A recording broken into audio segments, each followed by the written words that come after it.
Esselamu Aleyküm değerli öğrencilerim. Şimdi sizinle devam ederim hava yolunu tamamlamak için.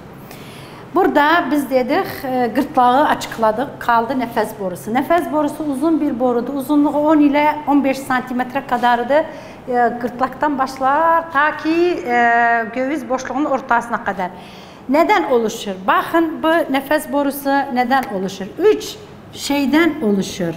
Kıkırdak, silli, yani kirpikli, müküz, zarı, affedersin, müküz zarı ve kirpikler. 3 şeydir.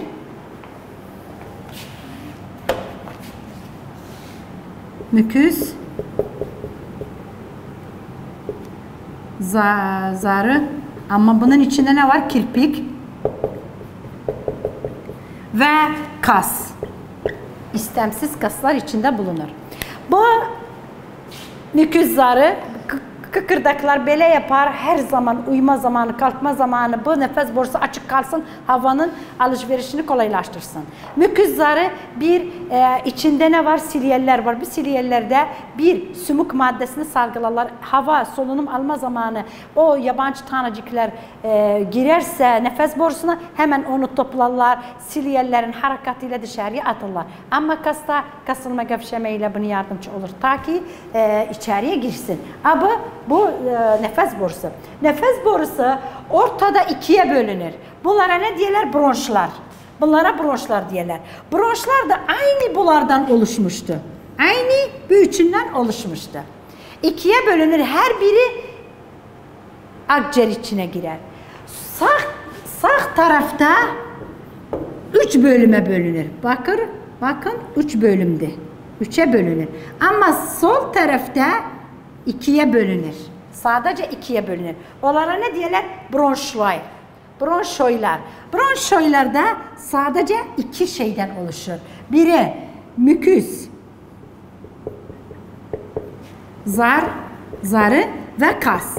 Yani bronşoylarda kıkırdak yoktur. Çok yıl bakalorya sınavında bir gelir. Bunların hangisinde kıkırdak yoktur?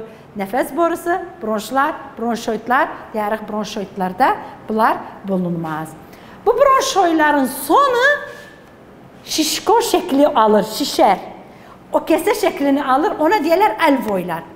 Alveolar solunum sisteminin yapı ve görev birimidir. Yani gaz alışverişi kan ile hava arasında onun içinde oluşur. O da alveolarla şekilde. Bir kesede birkaç odacıktan oluşur.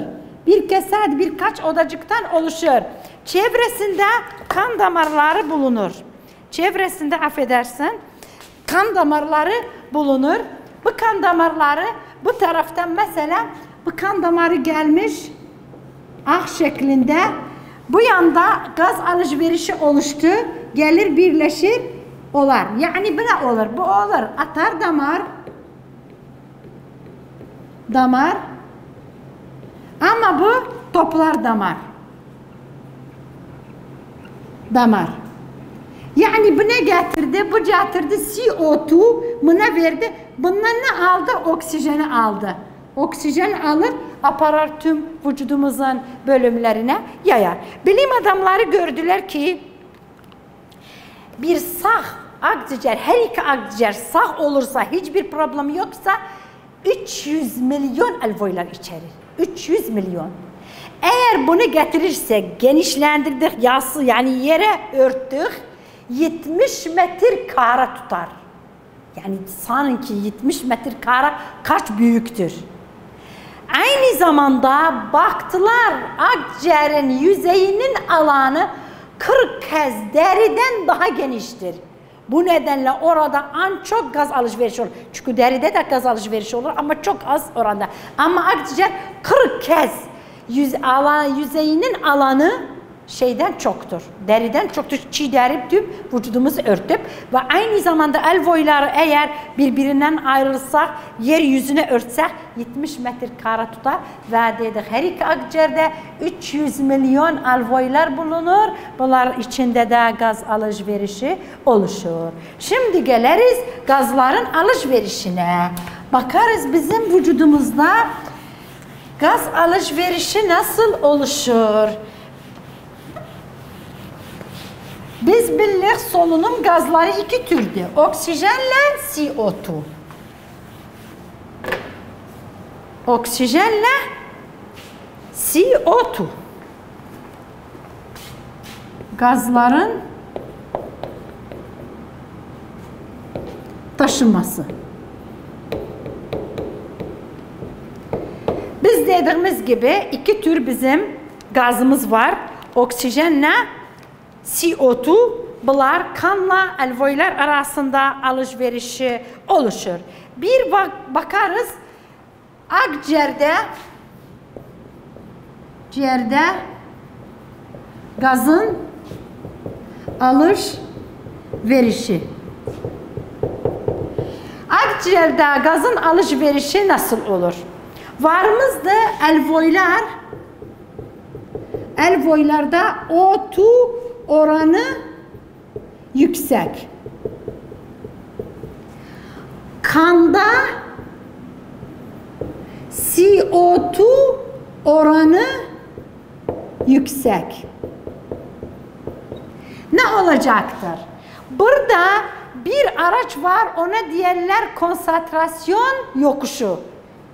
Yoğunluk yokuşu çok zaman diyorlar. Yoğunluk yokuşu aracıyla bu burada çoktur, buna taşınır. Bu da burada çoktur, buna taşınır. Buna aracıyla yoğunluk yokuşu. Yoğunluk yokuşu aracıyla CO2 kandan gelir alveolara. Alveolardaki O2 gelir kana. Buna da yardımcı olan yoğunluk yokuşu 1, 2, alveolardan kan damarlarının duvarı çok incedir. Bu da bu gaz alışverişine yardımcı olur.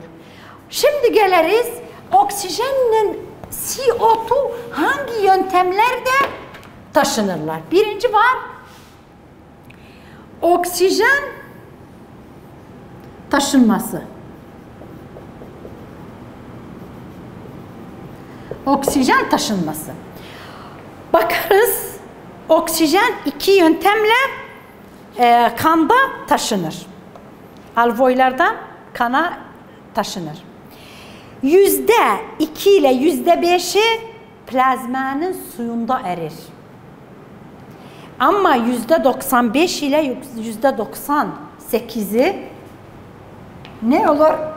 Hemoglobin aracıyla. Yani iki yöntemimiz var. %2 ile 5'i plazmada erir. Ama %95 ile 98'i hemoglobin ile birleşir. Nasıl birleşir? Hemoglobin iki bölümden oluşur. Protein ki ona diyorlar globin proteini ve 4 demir iyonu. Bu 4 demir iyonu oksijenle birleşir. Yani kaç? O2 ile birleşir. Ne üretir? FiO8. Bu 2 yani 3'tü bu, affedersiniz, bunda biraz şey var. Burada bakarız ve 4 yani koy bunu burada yapmayak. Ha burada FiO2 ile ne kadar olur? FiO8. Yani Fe2 buna diyorlar oksihemoglobin. Bu nerede oluşur? Alveolarda. alveollerde oluşur. Burada ne olacaktır? Bu 2 bu olur 4. Bu da 2, bunu eder 2. Bu oksihemoglobin oluşur. Bu taşınır. Ne zaman dokulara geçse ayrılır. Oksijen gider dokuya. Bu da hemoglobin içinde kalır. Oksijen bir şekilde alışverişi oluştu. Şimdi geliriz CO2 taşınmasına. CO2, karbondioksidin taşınması. CO2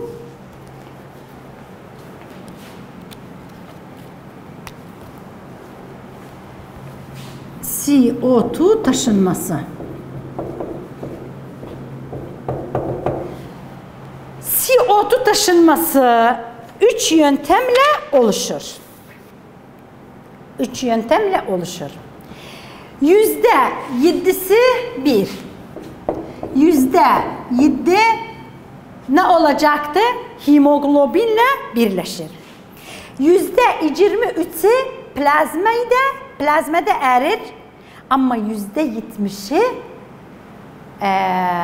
şey şeklinde, bikarbonat iyonu şeklinde taşınır. Yani %7 dedik hemoglobinle binle birleşir. 2. %23 plazmada erir. Ve %70 ne olur? Bikarbonat iyon şeklinde taşınır. Bakarız nasıl oluşur. Şimdi dokuda ne var? CO2 var. Nereye geldi bir CO2? Kana. Bu kanda ne var? Su var. H2O var. Bir ikisi birleşir. Ne oluşturur?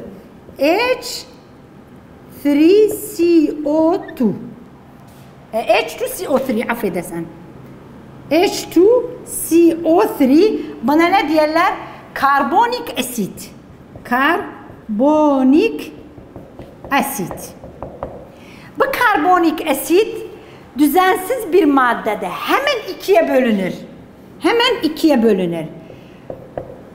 Hidrojen iyonu ve bikarbonat iyonu.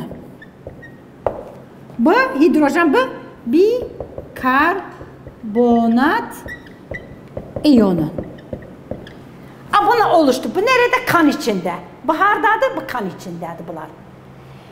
Alveolleri oluştuğu zaman hemen bu birleşir. Bir daha H2CO3 oluşur.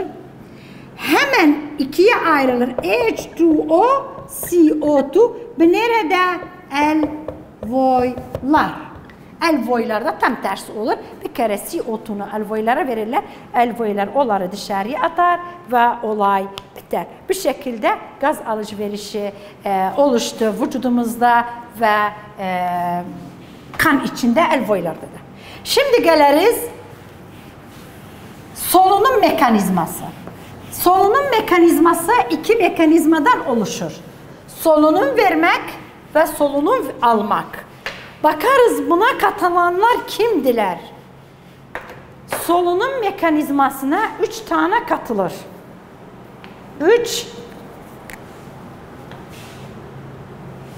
Hayır, bunlar güzel görünümlü, bunlar hepsi bitmiş. 3 tür organ bizim solunum mekanizmasına katılır. Solunum mekanizması. Solunum mekanizması 3 organ ona katılır. Varımızda 1 diyafram, 2 akciğer,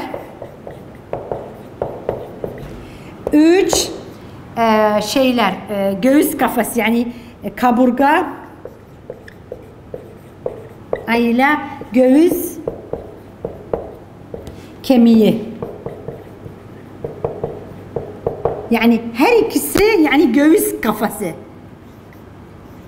Göğüs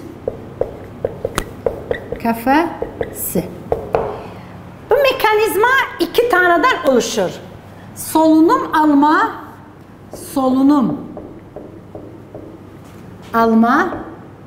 almak ve solunum vermek. Solunum almak ve solunum vermek bu olaya katılır. Önceden bakarız solunum almakta ne olur?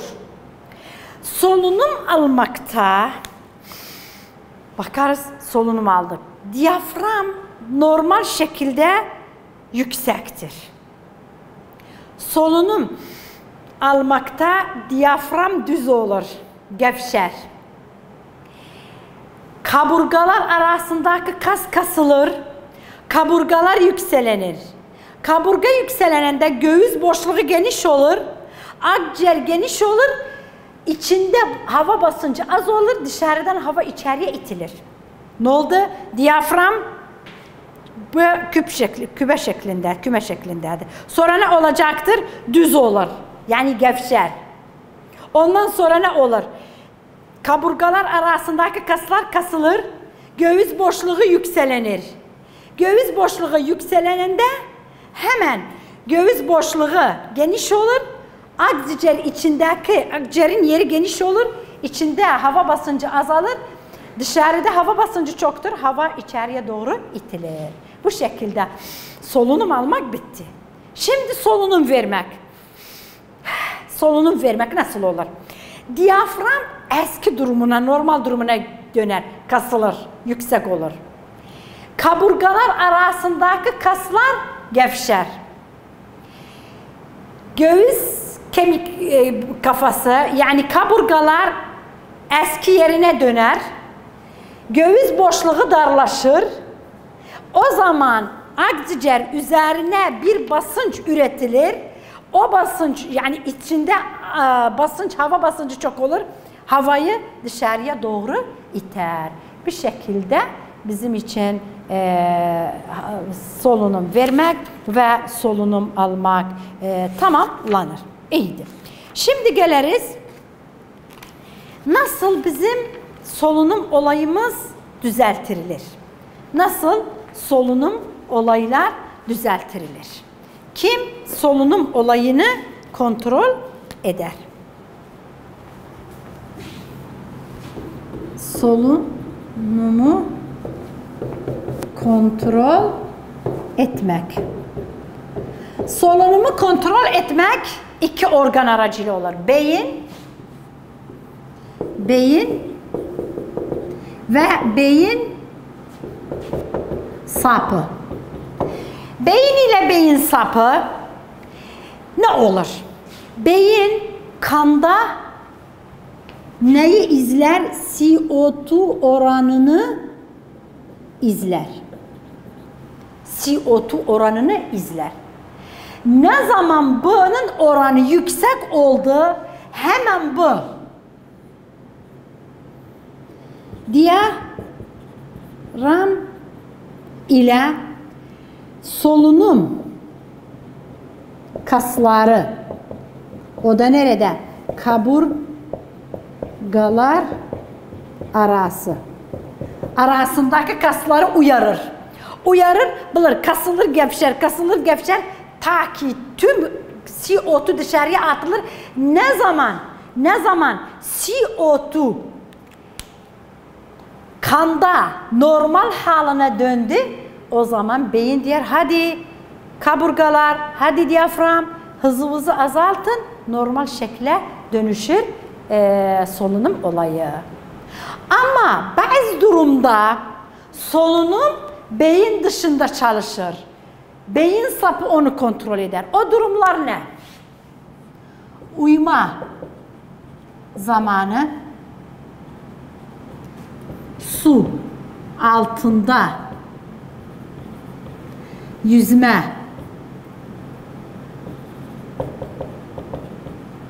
zamanı ve bayılma zamanı. Yani bilincini kaybetme zamanı. Bir iki, bu üç durumda solunum ne olur? Solunum beynin dışında çalışır. O zaman beyin sapı bu olayı kontrol eder. Bu şekilde değerli öğrencilerim biz şeyi bitirdik. Solunum sistemini bitirdik. Şimdi sizin için sistemine gelen üçüncü sistem, o da bağışıklık sistemidir.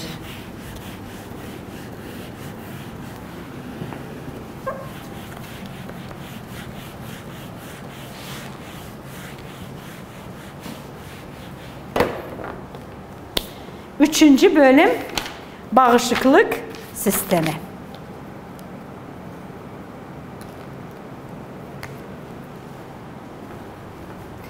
Bölüm 3 bağışıklık sistemi. 3.1 genel savunma. Genel savunma. Burada bakarız biz insan yeryüzünde Allah Subhanahu Teala yaptığından sonra hemen sonra insanın çevresinde birkaç düşmanlar bulunur. Bakterilerdi, virüslerdi, yani hastalığa neden olanlarda, ama Allah Subhanahu Teala insanı kendi başına bırakmadı. İnsanın vücudunda özel bir sistem yaptı. Ondan başka yapılar yaptı ta ki insan o düşmanların karşısında durabilsin. Bu nedenle insanda biz bir ilk kez alarak, o da neymiş? Genel savunma. Genel savunma sistem değil. Yani her organ vücudumuzda kendisini koruyabilir düşmanlar karşına. Biz biliriz her zaman bazı hastalıklar var, çok hızlı yayılır. Yani bir kişini tutanda diğerlere hızlı taşınır. O hastalığa ne diyeriz? O hastalığa bulaşıcı hastalıklar denir. Bulaşıcı hastalık. Şimdi bu zamanda korona hastalığı en kötü bulaşıcı hastalıktı. Çok hızlı insanlarda yayılır ve insanların çoğunun ölümüne neden olur. Allah Teala'dan bularız ki herkesi korusun. Şimdi genel savunma. Önceden bakarız. Genel savunmadan önce bakarız patojen nedir? Bizim bir tanımız var, o da adı patojen. Patojen hastalığa olan her bir faktördür. Patojen. Hastalığa olan her bir faktördür. Olabilir kimyasal maddeler olsun, olabilir bakteriler olsun, virüsler olsun, bazı tür besinler olsun. Kim ilk kez patojeni buldu? Robert Koch. Robert Koch ilk bilim adamıdır. Patojeni buldu. O da nasıl buldu? Gördü ki onun zamanında bir hastalık yayılmıştı inekler arasında. Ona dediler şarbon hastalığı, antraks hastalığı. Yani Koch patojeni buldu. Koch patojeni buldu. Patojeni buldu. Ne aracıyla? Şarbon. Şarbon hastalığın aracıyla bu patojenleri buldu. Şarbon hastalığı nedir? Bir hastalıktır. İneklerde yayılır. Onların ölümüne neden olur. Koch ne yaptı? Deneme yaptı. Birkaç aşamadan oluşmuştu.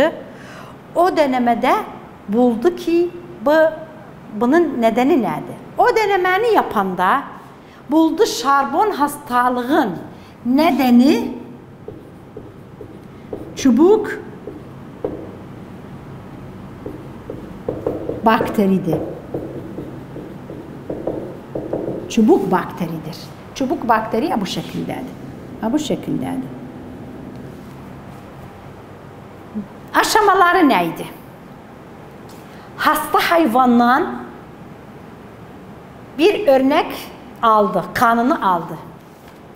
Birinci hasta hayvandan kanı aldı. Gördü hasta hayvanın kanında bu bakteriler bulundu. Bu bir. İkisi. Bu bakterini laboratuvara koydu, büyüttü, geldi sağ bir hayvana koydu. Gördü bu sağ hayvan hastalandı. O sağ hayvan hastalanandan sonra kanını aldı, gördü aynı o bakteri bunun kanında bulunur. Söyledi bu hastalıklarda neden olan bu bakteriydi.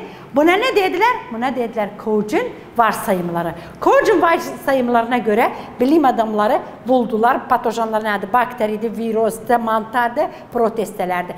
Aynı zamanda bu patojenler nasıl yayılır? Birkaç yolla, havayla, suyla, besinle ve hayvanların ısırmasıyla ve hayvanları ısırması ve aynı zamanda hayvanların sokmasıyla. Bu halde o zaman bağışıklık sistemini buldular ve baktılar neden oluşur.